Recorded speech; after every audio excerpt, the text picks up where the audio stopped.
Early one morning, Gordon's fire would not light. "I don't know what's wrong," sighed the firelighter. "There must be gremlins about." "What are gremlins?" asked Percy. "I've heard that they're little green men who play tricks," replied Thomas. "Can we find one?" "Pah!" said James. "Gremlins don't exist. They're just an excuse when things go wrong. If Firelighter says there are gremlins, there are." "Ha!" snorted James. Sir Topham Hatt had heard everything. "Silence!" he said. "I am expecting a VIP, a very important person today. She has heard that all my engines are really useful. Please prove it." "Yes, sir," they all said. "As long as the gremlins let us." "What gremlins?" "The ones in Gordon's fire, sir. That's why he's not ready yet." "I'll see about that," thundered Sir Topham Hatt. And he did. "Gordon, I expect you to be on your best behavior today.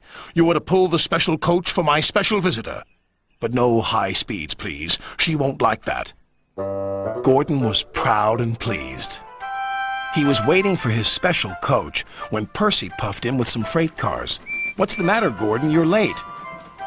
"Driver says there's gremlins in the turntable," replied Gordon.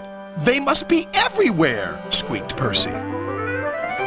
At last the turntable was mended, and Gordon puffed away with the special coach. He was soon working hard to make up for lost time. After he arrived at the station, Sir Topham Hatt became concerned. "Where's Thomas?" he wondered. "He's supposed to be bringing my visitor from the docks." "Huh," huffed Gordon. "Thomas isn't really useful if he's late." But it wasn't long before Thomas arrived. "I'm sorry.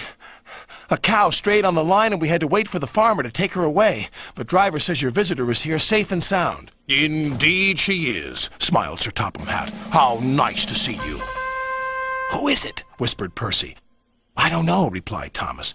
"But Sir Topham Hatt is certainly keen to please her. He's arranged a special party for her."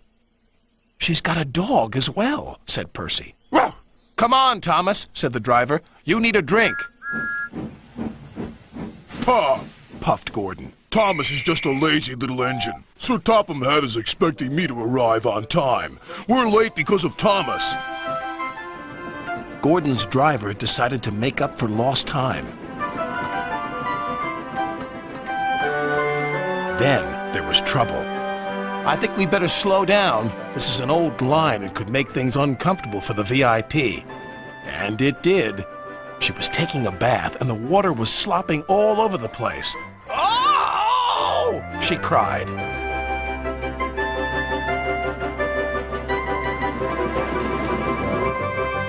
Gordon was very relieved to reach his final destination, where Thomas was waiting to collect Sir Topham Hatt and his special visitor. He blew an extra long whistle. This frightened the visitor's dog so much that he fled from the station and ran into a field where a bull was grazing. The bull frightened the little dog even more. He ran back again, onto the platform and over the bridge. "Row! Row! Row!"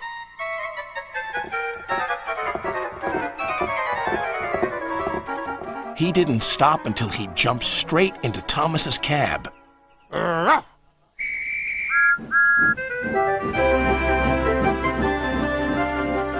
But he had a wonderful ride all the way to the docks.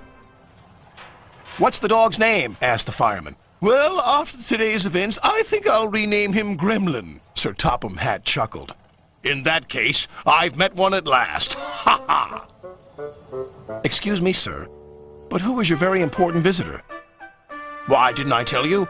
This lady is my mother, and she agrees with me. You are indeed really useful engines, and my mother, of course, is always right." Ha ha ha ha!